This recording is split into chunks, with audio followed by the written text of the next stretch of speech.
Okay, today we're going to make gumbo. It's wintertime in Ohio and it sounds good because it's cold outside, number one, and Mardi Gras season is coming up. This is a great gumbo for Mardi Gras. This is our favorite recipe. There's a lot of different recipes for gumbo. This is the one that we've made over the years and really enjoy. It's very simple. It's 8 cups of chicken stock, about 12-ounce can of tomato paste in with that. And I saute off 2 medium onions, 2 medium green peppers, and 2 stalks of celery with some butter. Saute all that off separately and get it nice and caramelized because the caramelized vegetables give it an extra flavor. Then throw that right in your mixture and along with about 4 potatoes. I take 4 potatoes, cut them into cubes, about 1/2-inch cubes, and scrub them and just throw them right into the stock. Then with that, you put in 1 tablespoon of paprika, a couple tablespoons of Italian seasoning, and a 1/4 cup of Cajun seasoning. Then the most important part of the tricky sauce is the roux. You want to make a roux with butter and flour to add in. It thickens it and it also gives it a flavor. A nice nutty flavor it adds to the gumbo. So what I've done now is taken 1 stick of butter and we've melted it down. We're starting to brown it. Then we're going to add flour to it. And you want to add just a little bit of flour at a time and then stir that so it doesn't clump up on you, so it stays nice and smooth. So the roux is the trickiest part of the whole thing. Just keep adding, stirring.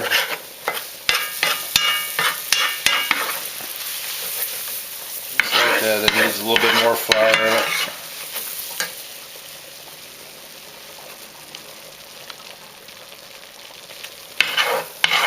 You just keep going like that till you get it fairly thick. You want it fairly thick so you don't have all the liquid running around the sides. You want kind of the way it looks like in the center here, that consistency. You want paste, basically, is what you're trying to get, is a nice paste. And you have to let it cook for a while because we want to get it, the darker you get it, the more flavor it has. You could stop now if you wanted to, but the more you cook it, the more flavor it adds to anything that you would put it in. And especially the gumbo, you want it fairly dark. You want a dark red roux, dark brown roux for the gumbo. Add a little bit more flour to that. It's getting pretty good.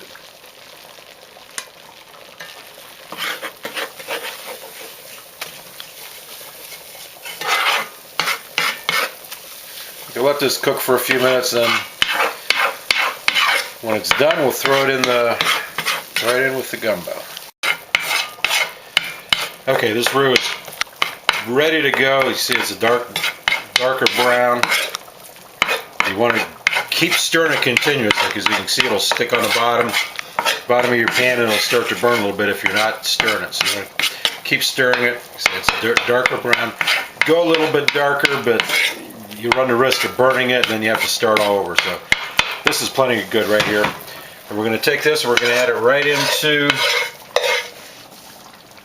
the gumbo. You want to add it slow because it's going to spatter on you because you're putting really hot grease in there again. So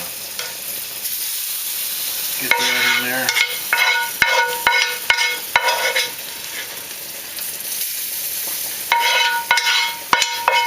The proper way to do that is to cool your roux off and put cold roux in, and then you don't get the spattering. But I don't like to take the time to do all that. I don't have that kind of patience. So do that, give it a good stir, and let it simmer for another ½ hour or so, and it's good to go.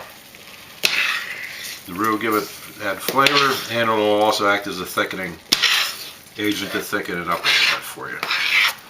There you go. Happy Mardi Gras.